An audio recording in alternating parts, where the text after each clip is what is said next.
sealants at the Leon County Health Department, okay? So this is going to be like a demo. At the end of the semester in clinic, on the last day of clinic, you will be applying sealants to each other, okay? So we'll just kind of walk through the steps on how to do this. What you're going to do is you're going to find a tooth on your mannequin that has not already been sealed, okay? Unfortunately, these are not real teeth, so when it comes to the frosty appearance, when I talk about that, it's not going to show up, okay? But you'll kind of get the gist of this, okay? So, the first thing that we want to do, let's see what tooth I want to do. Let's do this tooth, okay. First thing that we want to do is check the tooth and make sure that it doesn't have any decay or anything like that, okay? We do not want to place a sealant on top of decay. Why? Seals in the bacteria. Right, we're going to seal it off, and then all that's going to do is cause the decay to spread faster, okay? So you take your shepherd's hook, you go around the grooves, pits, and just check to see if you get a stick. If you get a stick, you need to have the dentist come over and look at it and verify if the tooth can be sealed or not, okay? So once we do that, we have to clean the tooth, okay? We have to use a polishing paste that has no fluoride in it, okay? So most of the time you're going to be using pumice, just straight pumice. Back in the old days, they used to have to mix up pumice powder with water. Nowadays, we've got fancier material. It's already prepped for you, okay? This has no fluoride in it, okay? Very important. Why do we not want to use fluoride? Does anybody know? Fluoride will prevent the sealant from sticking, okay? So don't use it. The doctors will put silver diamond fluoride in the tooth before? Do what now? The doctors won't put silver diamond fluoride on the tooth before? No? No. No. Because it'll prevent the bonding of the sealant to the tooth. Okay, so we're going to use one of these fun old hand pieces here.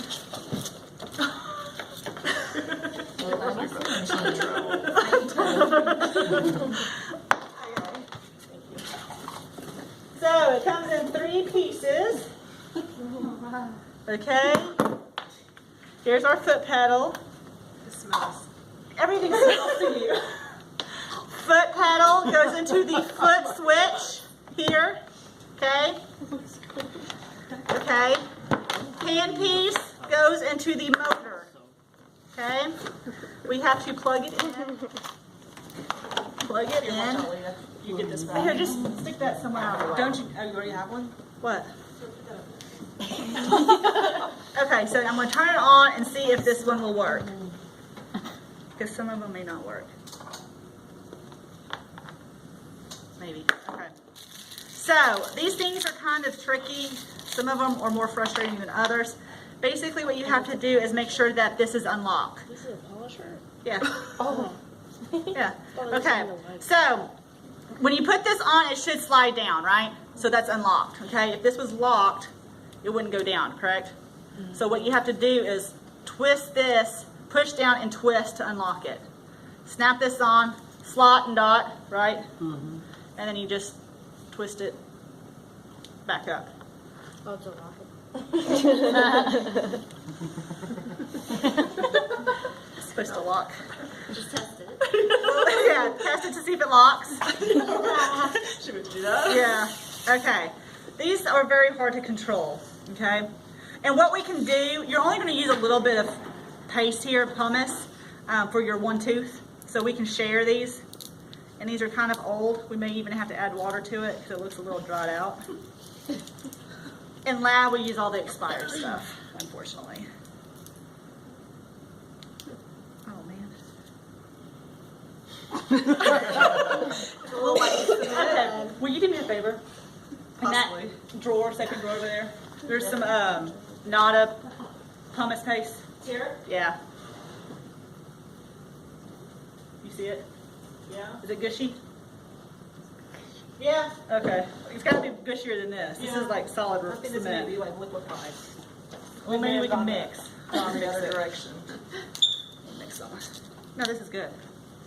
Okay, so Okay, it looks like sand, wet sand, right? That's what it's supposed to look like, not cement. Does it say scum? Does it say I mean, Doesn't really have flavor. Unflavored. okay, so you're just going to take your occlusal brush and basically you're going to polish my tooth, right? Getting all grooves, even like the buckle groove here, because I would polish that if they had a buckle pit, right? So you're just polishing. Da, da, da, da, da. Okay, I'm done with that. Okay, so now I got to rinse. So we're going to go walk over here to the sink.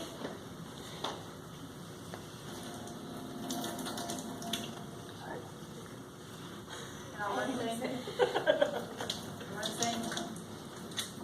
rinse for 30 seconds. You want to make sure that all of the protein paste is off. I mean the pumice off. Does this look like the real thing here? Okay. So now I've cleaned the tooth, right? Okay. So what we're going to do now is we have to isolate. We're going to isolate with cotton rolls. You're going to place one on the tongue side and on the buccal side because we do not want any saliva to contaminate this area. Okay? If saliva contaminates the area, it's going to prevent one, the etchant from etching the tooth, and two, the sealant not sticking. That's the big thing. And then you get to redo your sealant procedure over and over again, which is not fun, especially if you have a 6-year-old in your chair, right? Right. Mm-hmm. Okay. So you can use cotton rolls. These are called dry angles, and what this is, it's a little guy that will help you seal off the parotid gland. Okay. Cotton goes towards the tissue. Okay, and basically it's going to block the saliva from coming out of the gland. These are fancy. You'll probably never see these in the office. Okay. You can also use 2x2 gauze. Okay, it does the same thing. The big thing with 2x2 gauze and these little dry angles is if you have it in there after the procedure, you've got to wet it. You just cannot rip it off the tissue. Why?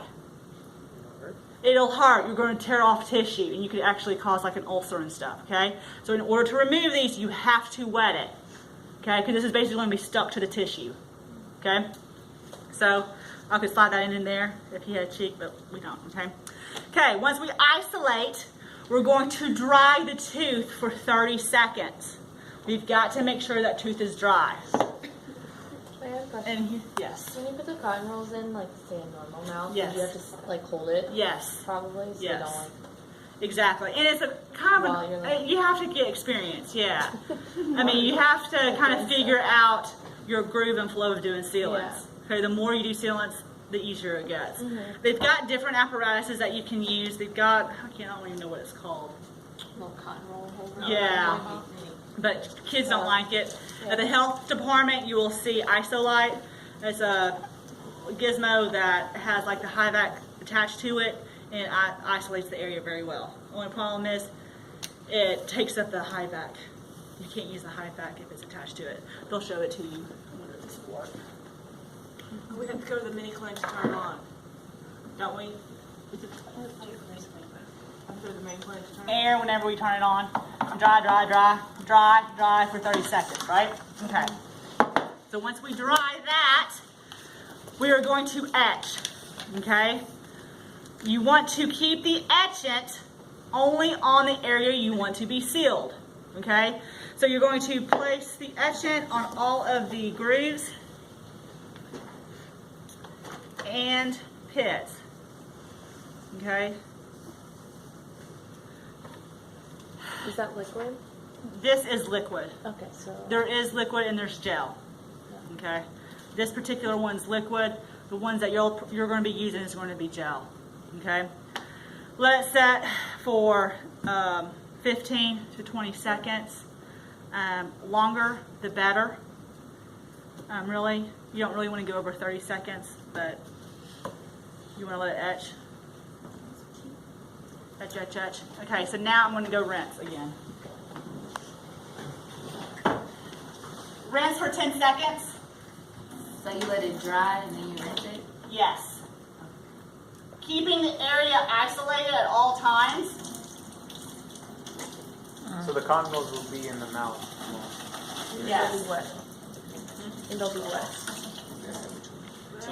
Okay? Switch out. So, once this is dry, and you do not want any etchant remaining in the grooves. If you have etchant remaining in the grooves, that means that the sealant's not going to stick. Okay? So remember, we have cotton rolls, correct? We just rinsed, right? So now they're wet, right? So I've got to re-isolate. So remove out the wet ones, keeping the tongue out of the way, keeping the area still dry, no contamination from saliva. Okay? Change them out, put new ones in. Okay? So now I have to dry the tooth again. Dry the tooth for 30 seconds. You know if the etchant worked if you get a frosty appearance. Okay? You would be doing all this when your air water syringe, right? Correct. Okay, I was just making sure the patient didn't go up and like swish. No. Your air water syringe. Okay? Once you have a frosty appearance, then you can proceed on. If you do not have a frosty appearance, you've got to re-etch for 15 seconds. That's why I say it's better to overestimate your time than underestimate. Okay? So, once we dried the area, right, you're going to place your sealant. Now, notice that I'm having to put my tips on. I wasn't really prepared. I should have had my tips on beforehand. What do you see special about this container? It's black. It's black. This is clear, right? The reason why it's black is in order to protect the sealant material. Sealant material will harden underneath the overhead lights. Okay? So if you have, like if you go to an office and they want you to put them in little dishes, what is this called? Tapping dish? The little plastic wells. Yeah, there, thank you. The plastic wells, sometimes you'll have to squirt an amount of material in the plastic wells. You need to keep it covered until you use it. Why? Because the UV lights will make it hard. Okay? This is in this type of syringe in order to protect it from the light. Okay, so now I am going to put a small, tiny dot of sealant in the center of this tooth. Okay? Now, this stuff comes out fast. I highly recommend before you use any material, you always squirt it out on the counter or a piece of paper so you can figure out the flow of this material. Some material is a lot faster than others. By just dispensing a little bit, you can kind of tell how fast it flows. Okay? Once I have that on the tooth, I'm going to take, this is actually a little bit too much, but I'm going to take these little micro dots and spread it around. What's nice about these micro dots, if you do get too much, it soaks it up. Now I'll just paint a little bit down here. Now, sealant material should not really go over the ridges. Okay? If you have the sealant material go over the ridge, two things will happen. It will make the marginal ridge high, so when the patient bites down, it's uncomfortable. The other thing is you can have sealant material get locked in between the teeth. That's going to be fun for you to remove. Okay? The reason why you want to apply a little bit of material, sealant material to the tooth, is because if the sealant's too high, guess what you're going to have to do? Go get the doctor. Go get the dentist, and he's going to have to file that sealant down. Is he going to be happy? No, because you're taking time out of his time to do this. Okay, so it's always caution on least amount than over amount. Okay. Does it go on the cusps? No, No, right. only in the Just in the grooves. grooves. Oh, just pass that around. Take a look how thin that is. It's very light and thin. How do we prevent a 6-year-old from touching the tooth? Good question. Like, Yeah, it's a trick. If you're lucky enough, you may have an assistant to help you. Other times, you're going to use a lot of cotton rolls. You're going to have to keep your fingers in the patient's mouth. Encouraging words. Yes, keep the saliva ejector in their mouth. A lot of times, I will have the child hold the saliva ejector so it keeps them busy. Could Okay. you put that thing in their mouth that like keeps their mouth like A block. Yeah, you the cheek that thing? Bite the block? clear thing. Yeah, that like You can, but it's very traumatic to the child. A lot of them don't tolerate that very well. Work fast is your biggest thing. Yeah. work fast. Or comfortable and fast. And get material is it will move around a little bit. That's why we use this because it's very flowable. And it, His story, his student who went to the health department. Can you tell you that? Yes. it wasn't. I did not teach a student. Disclaimer. You know how you place the etchant in blue? You're supposed to rinse it. Oh.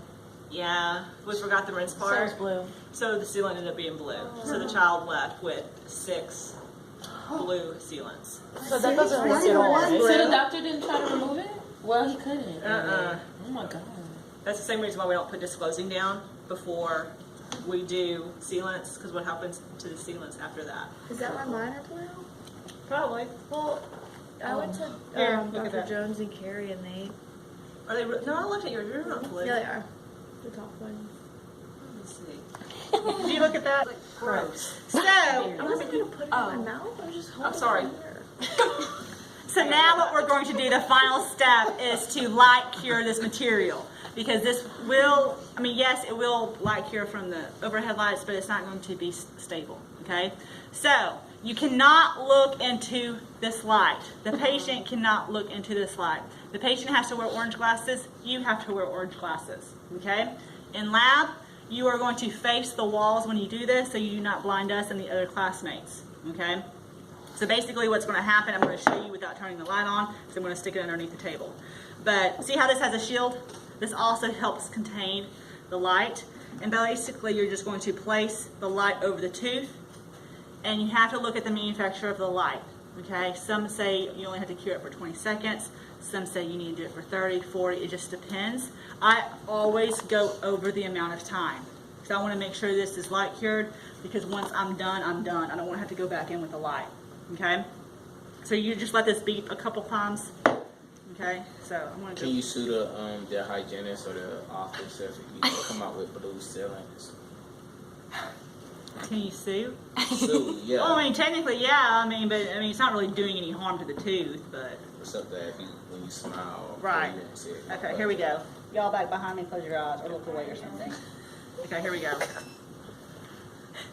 You're supposed to hold it like a little bit above the tooth, or it's touching the light? If you have the shield, you can touch the shield to the tooth. If you do not have a shield, then you have to hold it above the light.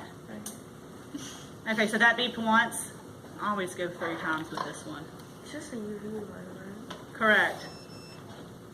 But over time, it will do destruction to your eyes. That's Dr. Shaner. He has eye problems, and he it's because he did a lot of composite fillings, and he looked into the light. I don't look at it all the time. Oh yes, done. Sorry. Okay. So.